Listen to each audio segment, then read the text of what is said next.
Allez, on reprend dans ces 20 ans. Hein, vous me dites toujours dans les commentaires ce que vous en pensez de cette chaîne. Moi, ça me fait plaisir de vous partager ça. Donc voilà. Ce que vous en pensez de cette chaîne, dites-moi. Je suis curieux ce que vous en 20 pensez. ans de témoignages, 20 ans où Si vous êtes racontons la France déçu, si telle vous qu'elle a aimez cette évolué chaîne, sous les yeux des si caméras de dites-moi les BFM TV. défauts, les Et trucs sur ce bien. plateau, nous allons accueillir maintenant Hervé Bérou, qui a été directeur de l'information de BFM TV de 2010 à 2024. Aujourd'hui, vous occupez d'M6 et d'RTL. À vos côtés, on a beaucoup de plaisir à le retrouver. Olivier Mazerolles, qui a été l'une des grandes figures de BFM TV de 2005 à 2013. Et c'est vous qui avez réussi quand même à organiser ce débat incroyable entre Ségolène Royal et François Bayrou. C'était en 2007, entre le deuxième et le troisième. C'est jamais fait. On va raconter cet acte fondateur pour BFM TV. Vous avez compris qu'on va parler politique, et quand on dit politique sur BFM TV, on pense à Apolline de Malherbe. Vous êtes là depuis 2007. Apolline de Malherbe, Apolline Matin. Et RMC le matin à C'est ma 8h30 copine. de 9 à 10. Géraldine Bosner est avec nous. Bonsoir Géraldine. On vous voit bien sûr quasiment tous les jours à l'antenne. Vous avez été la toute première à faire un duplex pour la chaîne. Je ne sais pas si vous vous en souvenez, c'était le 28 novembre 2005. Dans quelques instants, on sera rejoint par Benjamin Duhamel. Oui, en retard. C'est des choses qui arrivent. C'est le service public. C'est ça. Qui est resté 6 ans ici sur BFM TV. Vous savez, sur toutes les chaînes de télévision, à un moment, il y a toujours un Duhamel qui est là. Et donc là, c'est Benjamin qui sera avec nous. Le point commun de ces personnalités, c'est bien sûr tous les événements politiques que BFM TV vous a fait vivre pendant 20 ans, notamment ces meetings filmés pour la première fois par BFM TV. Ce débat, on en a parlé. Bref, on va en voir tout ça en images grâce au travail des équipes de Ligne Rouge.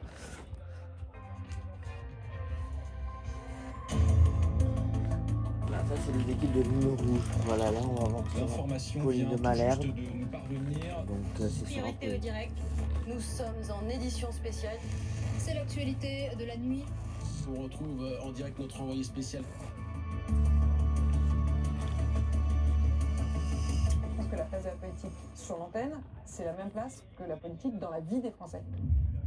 Et pour moi, le débat Royal-Bayrou, c'est complètement BFM. C'est exactement ce que nous, on est.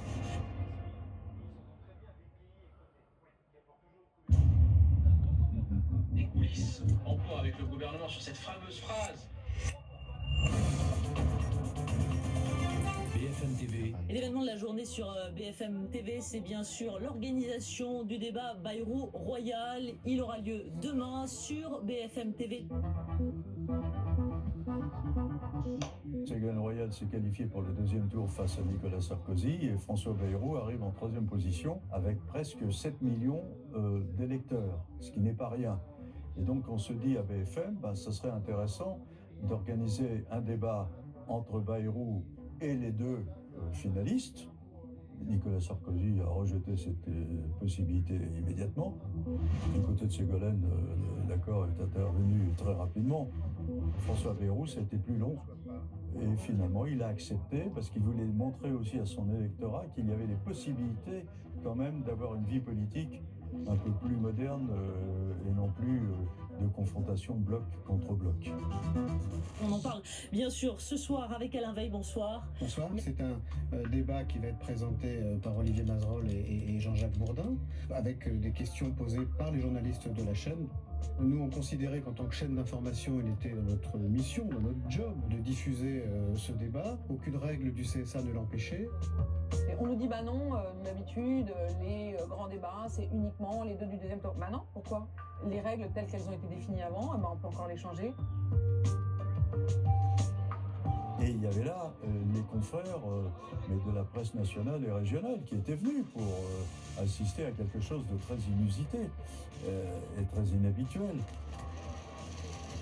C'est une situation inédite dans l'histoire de la Ve République, car jamais jusqu'à présent, dans une élection présidentielle, le second du premier tour n'avait débattu avec le troisième de ce premier tour. Mais nous avons organisé ce débat tout simplement parce qu'à vous deux, vous représentez plus de 16 millions d'électeurs. Il y a quand même un esprit de responsabilité à ce moment-là. Ça se tient dans une grande salle d'un grand hôtel parisien. Ça a été organisé en très peu de temps. me souviens de la petite nappe blanche, du côté un peu artisanal. C'est parfait. Quels sont vos objectifs à travers ce débat ? Je ne demande pas à François Bayrou de dire aujourd'hui, de me soutenir ou de se prononcer pour un quelconque ralliement. Je ne vais pas me rallier à Ségolène Royal, et Ségolène Royal, j'imagine, ne va pas se rallier au centre. C'est pas ça le sujet. Ce qui a été marquant, c'est ça en réalité. L'un comme l'autre, dit à un moment donné, on a démontré qu'on pouvait ne pas trahir son camp, mais que l'on pouvait quand même se parler, chercher des points de convergence et approfondir la conversation. Je suis en désaccord avec l'orientation économique défendue par Ségolène Royal. Non, on n'est pas en désaccord sur ce point. Nicolas Sarkozy et Ségolène Royal sont en accord profond, et moi je suis en désaccord. C'était un événement. Et donc, ça a donné une image d'indépendance de la chaîne, de crédibilité, parce que ce n'était pas gagné d'avance que les deux acceptent de venir. Et oui, ça a installé BFM à un autre niveau dans l'opinion publique et permis à BFM d'avoir une autre stature.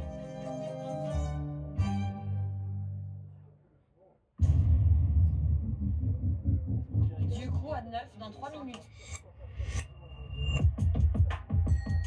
Je suis à Washington, je suis en route pour aller au cinéma et je reçois une alerte du New York Times disant qu'il y a eu une arrestation à l'aéroport de Dominique Strauss-Kahn.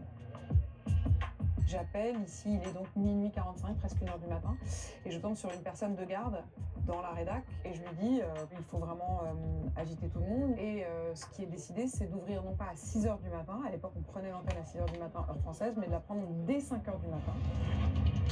Bonjour à tous, bon réveil, bonjour Hôtel Krief, édition spéciale sur BFM TV avec un vrai coup de tonnerre. Le mot n'est quand même pas galvaudé puisque Dominique Strauss-Kahn devrait être inculpé pour agression sexuelle, pour tentative de viol et pour séquestration.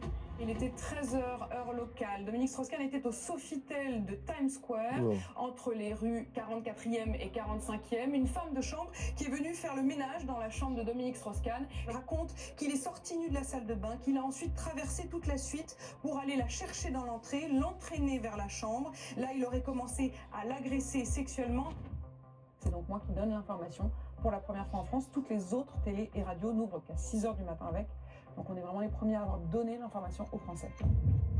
L'image de la nuit parce que Dominique Strauss-Kahn est sorti il y a moins d'une heure du commissariat de Harlem, menotté dans le dos, entouré par 2 fonctionnaires de police. Dernière image, elle nous est parvenue il y a quelques minutes, image de l'arrivée au tribunal où Dominique Strauss-Kahn doit être présenté à un juge. On découvre en ce moment même les images de Dominique Strauss-Kahn qui se présente devant la juge. Ce sont des images saisissantes, une image qu'on ne verrait pas en France. C'est très important de comprendre que Dominique Strauss-Kahn, à ce moment-là, c'est le grand favori pour l'élection présidentielle de l'année 2012. Ce presque prochain président de la République française se retrouve accusé de viol. C'est juste sidérant.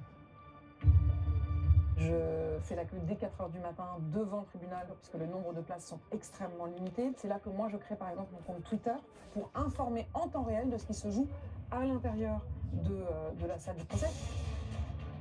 C'est le début du BFM TV réflexe. On a le réflexe info. On a découvert à ce moment-là que les choses pouvaient évoluer d'heure en heure et qu'on pouvait les suivre en temps réel sur BFM TV.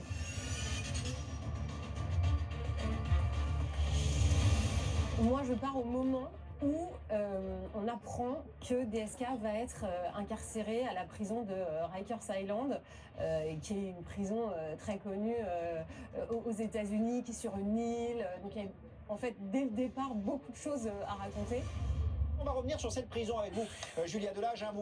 Vous avez un peu vécu cette incarcération de l'extérieur. 4 nuits passées dans cette prison, une des plus grandes du monde. Il avait une cellule de 12 mètres carrés, certes, mais pour lui tout seul. Et ensuite, on a continué la mission. D'abord devant l'immeuble où il avait son appartement, où on avait réussi à entrer Il y avait un des propriétaires qui nous avait fait visiter à son appartement, mais vraiment celui juste en dessous, donc ça pouvait donner une idée un petit peu de quelle allait être sa vie ensuite. Les appartements du 5e, je connais parce que j'en ai vécu un pendant un mois à peu près. Et la hauteur de plafond est à peu près le double de ceci. Donc quand même à 1,5 mètre, vous avez effectivement un petit loft juste en dessous. Donc forcément, je sais que les appartements en termes de superficie peuvent varier. Je suppose que là où il est, c'est plus grand. Mais c'est quand même de très beaux appartements. Et puis ensuite, il y a eu cette fameuse planque que tous les journalistes français ont fait devant la maison. Toutes les 10 minutes, des vacanciers français s'arrêtent avec leur téléphone. Concours du meilleur cliché. Ouais, ça nous plaît, voilà, belle photo. Certains journalistes tentent un dialogue avec Dominique Strauss-Kahn en déposant dans sa boîte aux lettres une enveloppe avec des questions. Mais il est quasi certain que l'ancien président du Fonds monétaire international ne dira pas un mot. Il y avait des livreurs qui arrivaient de temps en temps, donc soit c'était pour livrer de la nourriture, soit une fois ils étaient arrivés avec des ballons, avec des requins. Enfin voilà, c'était le grand cirque de cette mission. Ouais.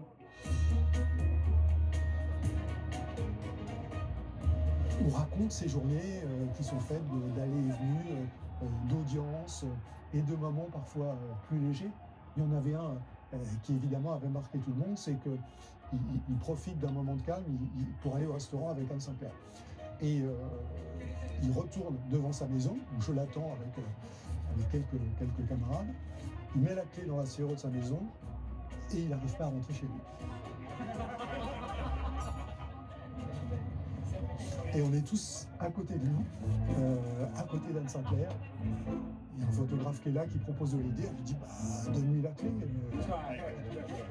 Et on vit cette séquence absolument incroyable où finalement le journaliste prend la clé de la maison de Dominique Strauss-Kahn, trifouille la serrure et finalement on arrive à ouvrir la porte et il rentre chez lui. Bonne nuit. Et à la une, cette exclusivité BFM TV sur l'affaire DSK, nous dévoilons aujourd'hui les images inédites des caméras de vidéosurveillance du Sofitel. C'est Sarah Lou Cohen-Bacri, qui était donc la chef du service police-justice, qui obtient ces images. Je me souviens très bien aussi du récit qu'elle me fait de cette recherche des images. 12h27, Dominique Strauss-Kahn sort de l'un des 3 ascenseurs du Sofitel. Il vient de quitter la suite 2806. Sa valise à roulettes à la main, il se dirige vers la réception pour régler ses formalités de départ. À 13h04, Nafissatou Diallo décrit en fait son agression à un agent de l'hôtel, Adrien Branch. Mais elle avait les cheveux gris, non?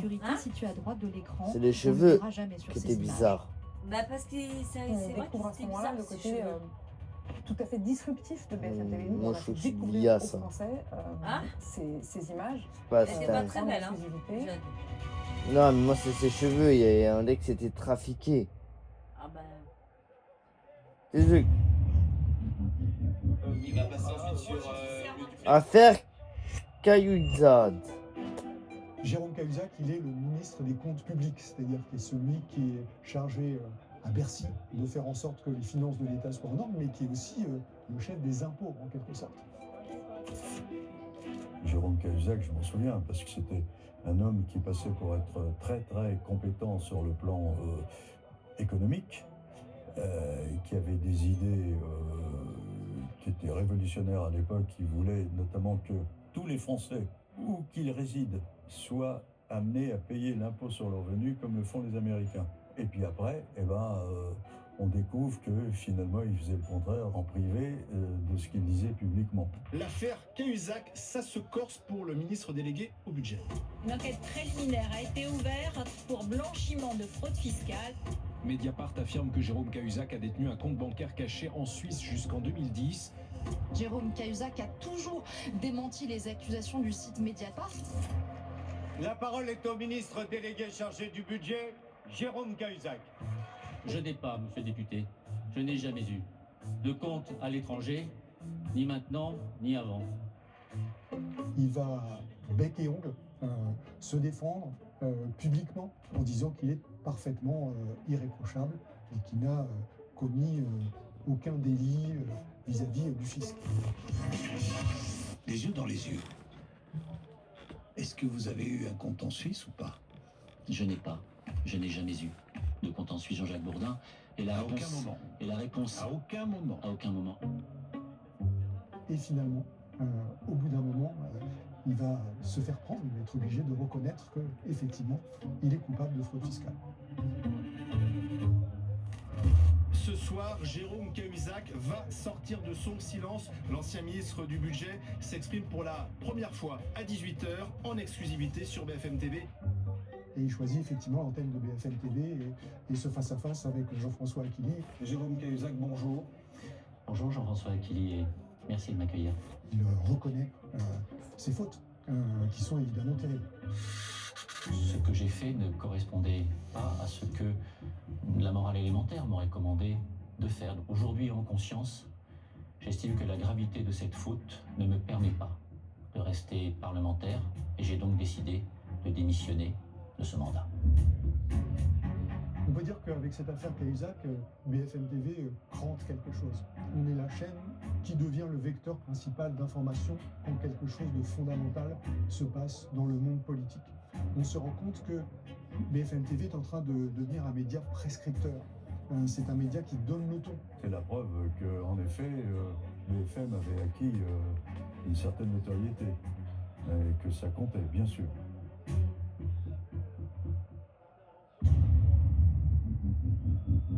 Du coup, à 9 dans 3 minutes. Quand Patrick Balkany, le maire de Levallois-Perret, perd son sang-froid et s'en prend à notre caméra. Ça, franchement, c'est une des séquences les plus hallucinantes qu'on ait vues au service politique de BFM TV, puisque Patrick Balkany connaît la nature un peu flamboyante, controversée du personnage. Donc on va faire un reportage et à un moment donné, il s'agace. La campagne, elle est pas un peu difficile en ce moment avec cette affaire? Je ne sais même pas de quoi vous parlez. Je ne sais pas si vous êtes... si vous vous rendez compte même des questions que vous posez. Vous êtes... Je vais vous dire un truc, je ne sais même pas pourquoi je vous parle. Vous réfléchissez pas. Alors monsieur, j'ai fini de vous parler. Maintenant, vous pouvez sortir et quitter ma permanence.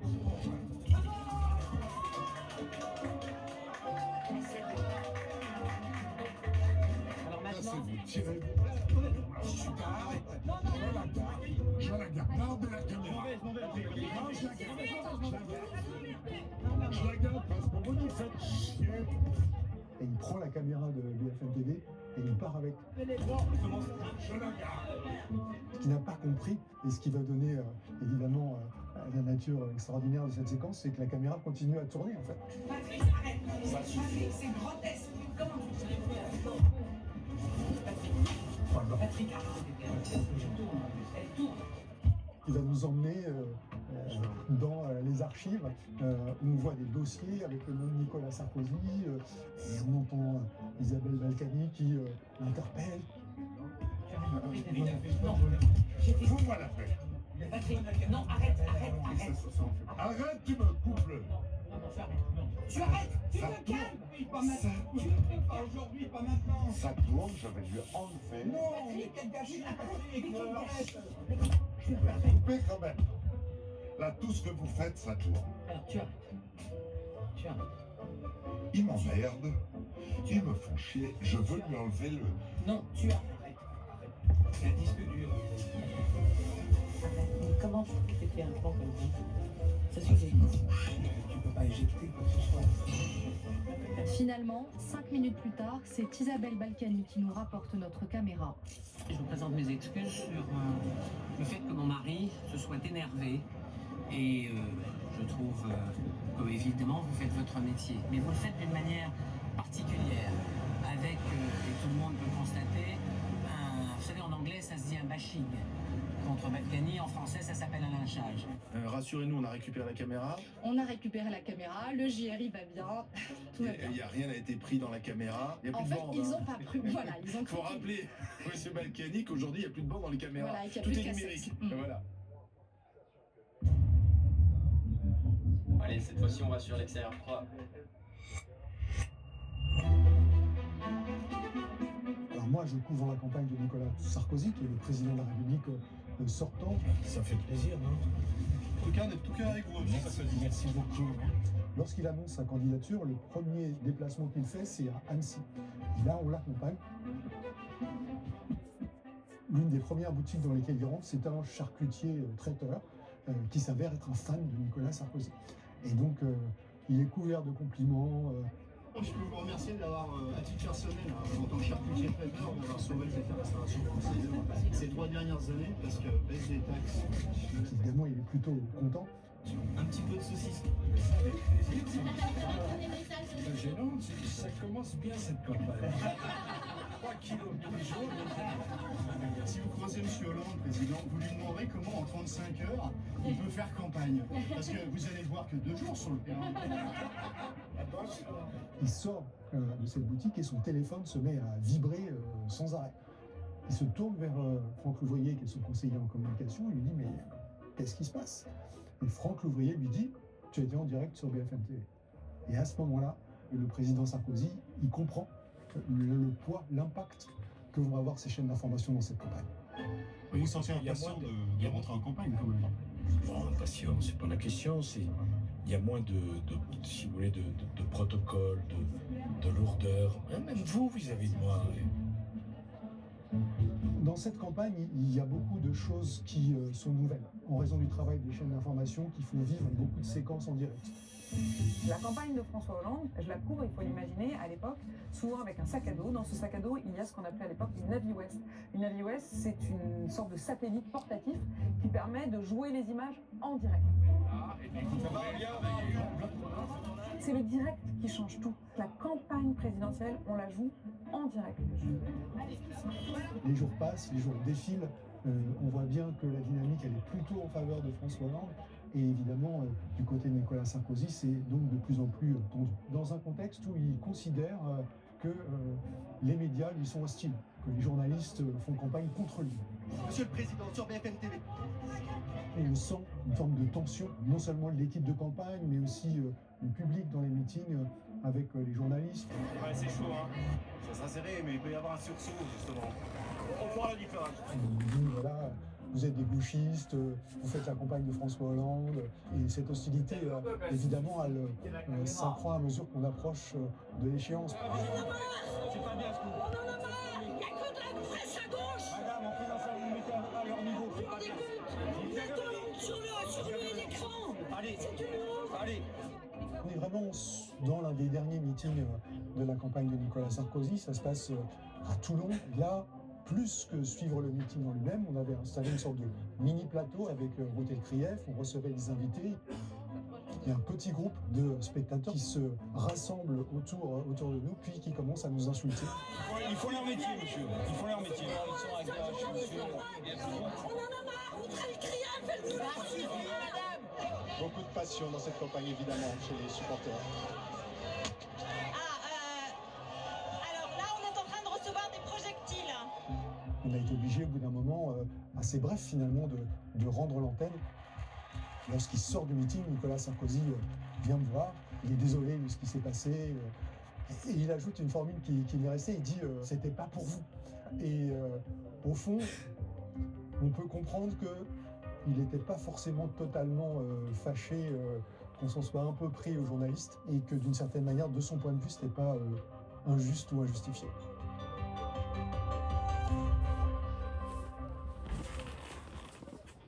Voilà la page politique importante ce soir pour les 20 ans de BFM TV. On va revenir sur ces campagnes électorales. Mais Thierry, vous êtes là. Bonsoir Thierry. Bonsoir. Vous avez, On n'a pas pris une ride, hein, on est d'accord.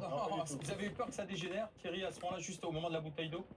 Non, parce que enfin c'est pas un moment agréable, mais ça s'est assez vite calmé. Il y a d'autres gens qui sont venus nous voir après pour nous dire qu'ils étaient désolés de ce qui s'est passé. Mais c'est vrai, comme on le raconte dans le reportage, qu'on a bien senti que cette campagne, elle était de plus en plus tendue. Et elle était tendue dans une certaine mesure parce que c'est une tension que le candidat avait mis dans cette campagne. Hein. Très souvent, dans ses meetings, Nicolas Sarkozy, et d'ailleurs je pense qu'il vous dirait la même chose encore aujourd'hui, considérait que les médias étaient contre lui, qu'on faisait campagne contre lui. Et effectivement, quand on allait de meeting en meeting, on arrivait, on descendait du bus des journalistes et tout de suite, on s'entendait dire ce que vous venez d'entendre là à l'image, c'est-à-dire qu'on était des journalistes de gauche, qu'on voulait faire gagner François Hollande et qu'on voulait faire perdre Nicolas Sarkozy. Alors BFM TV a été la première chaîne à diffuser en direct ces grands meetings présidentiels, mais ce sont devenus des zones à risque pour les journalistes?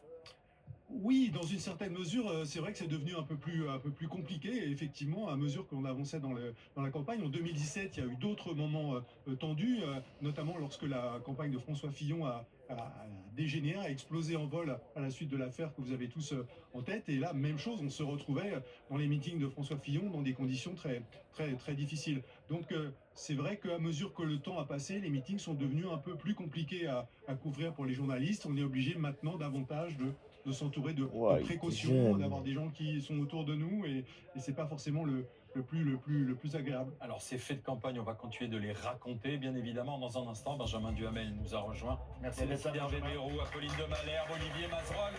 Restez avec nous pour ces 20 ans de BFM TV.